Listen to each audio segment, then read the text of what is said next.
حضرت بایزید بستامی کہتے ہیں میں نے حق معاف کروا لیا اپنی ماں سے کہ ماں تیرے حق ادا کروں یا اللہ کے حق ادا کروں، تو مجھے اپنے حق معاف کر دے، میں اللہ سے اپنے حق معاف کروا لیتا ہوں، اپنی اللہ کو راضی کر لیتا ہوں۔ جنگلوں میں گھومتے رہے، 12 سال بیت گئے، ایک دن دوبارہ آئے، بستان کی سمت سے گزرے، خیال آیا چلو ماں کو سلام کر جاؤں۔ تہجد کا وقت تھا، رات کا وقت تھا، دروازے پہ کھڑے رہ گئے کہ میری ماں سوئی ہوگی، میں نے کبھی کوئی خدمت نہیں کی ماں کی، تو اب اٹھا کے تکلیف کیوں دوں؟ ساری رات کھڑے رہے۔ جب تہجد کا وقت گزرا تو نالی سے پانی آیا، سمجھ گئے کہ میری ماں تہجد کے لیے اٹھی ہے، دروازے کے قریب ہو گئے تو ماں نے ہاتھ اٹھا لیے، کہا اللہ میرا بیٹا بایزید تیری طلب میں نکلا ہوا ہے، میں نے اسے اپنے حق معاف کر دیے، تو اس کو اپنا وصال عطا کر دے۔ حضرت بایزید دروازہ کھٹکھٹانے لگے اور ماں کے قدموں میں لپٹ گئے اور رو کے کہنے لگے جس رب کو میں جنگلوں میں تلاش کرتا ہوں وہ تو رب میری ماں کے پاس ہے۔ تو ماں کی دعاؤں میں اللہ کی رضا ہے، ماں راضی ہو جائے تو سمجھ لو خدا راضی ہے۔ حکایت میں آتا ہے کہ حضرت بایزید بستامی رحمت اللہ علیہ ذکر الہی میں مصروف تھے، اچانک غیب سے آواز آئی کہ اے بایزید سامان کے بت خانے میں چلے جاؤ اور ان کی عید میں لباس سے راہبان پہن کر شامل ہو جاؤ۔ حضرت بایزید کہتے ہیں کہ اسے میں نے شیطان کی شرارت اور وسوسہ سمجھ کر جھٹلا دیا، لیکن بار بار یہی اشارہ کیا گیا، تو میں سامان کے بت خانے میں جا کر ان میں انہی کا لباس پہن کر بیٹھ گیا۔ لوگ جمع ہو رہے تھے، کچھ دیر بعد ان کا بڑا راہبان وہاں پہنچ گیا، سب لوگ اس کا باز سننے کے لیے ہمتن گوش تھے۔ بہت دیر تک وہ بڑا راہبان کچھ نہ بولا، تو ایک راہبان کھڑا ہوا اور اس نے بڑے راہبان سے سوال کیا کہ کیا ہم آپ کی حکمت بھری باتیں سننے کے لیے آئے ہیں، آپ کچھ کہتے کیوں نہیں ہیں؟ اب بڑے راہبان نے کہا کہ مجھے اس بات کا یقین ہے کہ تم میں لباس سے راہبان میں ہی ایک مسلمان موجود ہے اور وہ تمہارے مذہب کا امتحان لینے یہاں آیا ہے۔ لوگوں نے کہا کہ علی جاں آپ اشارہ فرمائیں، وہ کون ہے تو ہم اسے قتل کر دیں۔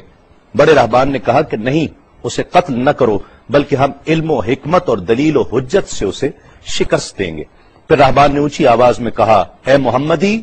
یعنی اے مسلمان، تجھے حضرت محمد صلی اللہ علیہ وآلہ وسلم کی قسم ہے، تم جہاں بھی ہو کھڑے ہو جاؤ تاکہ ہم سب تمہیں دیکھ سکیں۔ حضرت بایزید فرماتے ہیں کہ میں کھڑا ہو گیا، زبان پر ذکر الہی جاری تھا۔ تب بڑے راہبان نے کہا کہ میں تم سے کچھ سوالات کروں گا، اگر تم نے اس کے جوابات دے دیے تو ہم تیرے تابع ہو جائیں گے، اور اگر تم جوابات دینے سے عاجز ہوئے تو اور جوابات نہ دے سکے تو ہم تجھے قتل کر دیں گے۔ بایزید بستامی نے فرمایا تم سوال کرو، انشاءاللہ میں جوابات دوں گا۔ بڑے راہبان نے سوالات کا آغاز کیا کہ وہ ایک چیز کیا ہے جس جیسی دوسری کوئی نہیں ہے، وہ دو کیا ہیں جن کا تیسرا کوئی نہیں ہے، وہ تین کیا ہے جن کے ساتھ چوتھا کوئی نہیں ہے، وہ چار کیا ہیں جن کے ساتھ پانچواں کوئی نہیں ہے، وہ پانچ کیا ہیں جن کے ساتھ چھٹا کوئی نہیں ہے، وہ چھ کیا ہیں جن کے ساتھ ساتواں کوئی نہیں ہے، وہ سات کیا ہیں جن کا آٹھواں کوئی نہیں ہے، وہ آٹھ کیا ہیں جن کے ساتھ نواں کوئی نہیں ہے، وہ نو کیا ہیں جن کے ساتھ دسواں کوئی نہیں ہے، وہ 10 کیا ہیں جو کامل ہیں، اور 11 کیا ہیں، اور 12 کیا ہیں، اور 13 کیا ہیں، اور 14 کیا ہیں جو اللہ سے باتیں کرتے ہیں۔ اور بتلاؤ کہ وہ کیا چیز ہے کہ جو بغیر روح کے دم لیتی ہے، اور وہ قبر کون سی ہے جو صاحب قبر کو لیے پھرتی ہے، اور وہ پانی کون سا ہے جو نہ آسمان سے آیا اور نہ زمین سے نکلا، اور بتاؤ وہ چار چیزیں کیا ہیں جو نہ جن ہیں، نہ آدمی، نہ فرشتہ، اور نہ وہ باپ کی پشت سے ہیں اور نہ ماں کے شکم سے ہیں، اور بتاؤ کہ سب سے اول زمین پر قتل کس نے کیا، اور بتاؤ التامیہ کیا ہے، اور بتاؤ کہ وہ کون سا درخت ہے جس کی 12 ٹہنیاں ہیں اور ہر ٹہنی میں 30 پتے ہیں اور ہر پتے میں 5 شگوفے ہیں اور ان میں سے 2 دھوپ کے اندر ہیں اور 3 سائے میں ہیں، اور وہ کیا چیز ہے جو بیت الحرام کا حج کرتی ہے مگر اس میں نہ روح ہے اور نہ اس پر حج فرض ہے،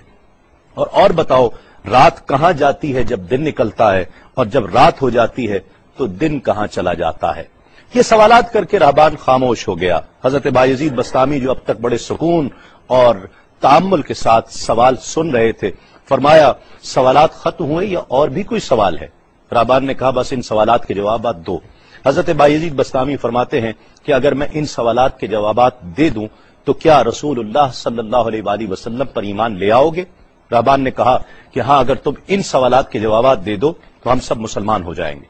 حضرت بایزید بسطامی نے فرمایا تو سنو، وہ ایک کیا ہے جس جیسا دوسرا کوئی نہیں، وہ اللہ رب العزت کی ذات پاک ہے، اور جو دو ہیں تیسرا ان کے ساتھ کوئی نہیں، وہ دن اور رات ہیں، اور جو تین ہیں جن کے ساتھ چوتھا کوئی نہیں، وہ عرش، کرسی اور قلم ہیں، اور جو چار ہیں پانچواں ان کے ساتھ کوئی نہیں، وہ اللہ کی چار کتابیں توریت، زبور، انجیل اور قرآن مجید ہیں،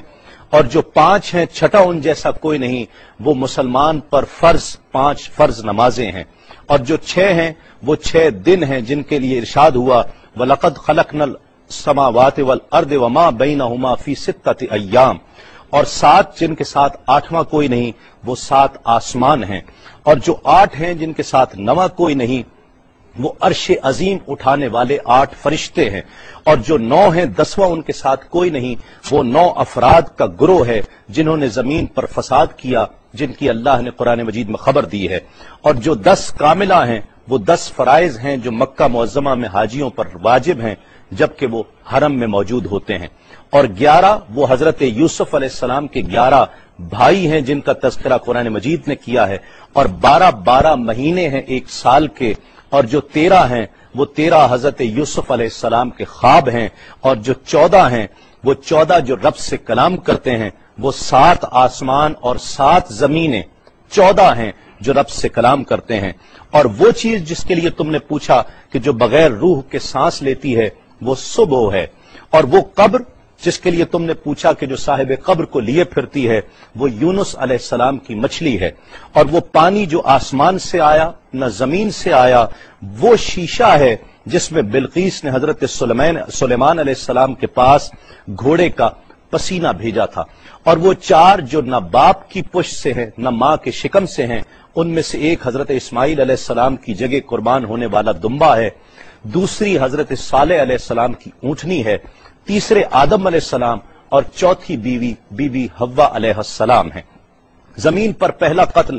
قابیل نے کیا، التامیہ قیامت کا دن ہے جس دن حساب و کتاب ہوگا، اور وہ درخت جس کے لیے تم نے پوچھا کہ جس کی 12 ٹہنیاں، ہر ٹہنی پہ 30 پتے، ہر پتے میں 5 شگوفے ہیں جن میں سے 2 دھوپ میں اور 3 سائے میں ہیں، وہ 1 سال ہے جس کے 12 مہینے ہیں، ہر مہینے میں 30 دن ہیں، 5 شگوفے 5 نمازیں ہیں، اور وہ 2 دھوپ میں ہیں 3 سائے میں ہیں، اور وہ جو چیز جس کے لیے تم نے کہا کہ طواف کرتی ہے کعبے کا، نہ اس میں روح ہے نہ اس پر حج فرض ہے، وہ نوح علیہ السلام کی کشتی ہے،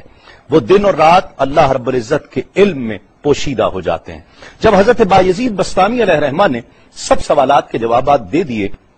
تو سب حیران اور ششدر کھڑے تھے۔ بایزید نے فرمایا تم نے مجھ سے اتنے سوالات کیے، میں تم سے ایک سوال کرتا ہوں، بتلاؤ جنت اور آسمان کی کنجی کیا ہے؟ سب کو جیسے سانپ سونگھ گیا، کوئی جواب نہیں ہے۔ کہا کہ ہم جواب دینے سے عاجز ہیں۔ حضرت بایزید رحمت اللہ علیہ فرماتے ہیں کہ میں بتاتا ہوں آسمان اور جنت کی کنجی کیا ہے، خدا کی عزت کی قسم وہ لا الہ الا اللہ محمد الرسول اللہ صلی اللہ علیہ وآلہ وسلم ہے کہ یہ کلمہ پاک آسمانوں کی اور جنت کی کنجی ہے۔ بس آپ کا اتنا بیان کرنا تھا۔ حکایت میں آتا ہے کہ سب کی زبانوں پر کلمہ جاری ہو جاتا ہے، بت توڑ دیے گئے اور جتنے وہاں پر موجود تھے سب ایمان لے آئے اور دائرہ اسلام میں داخل ہو گئے۔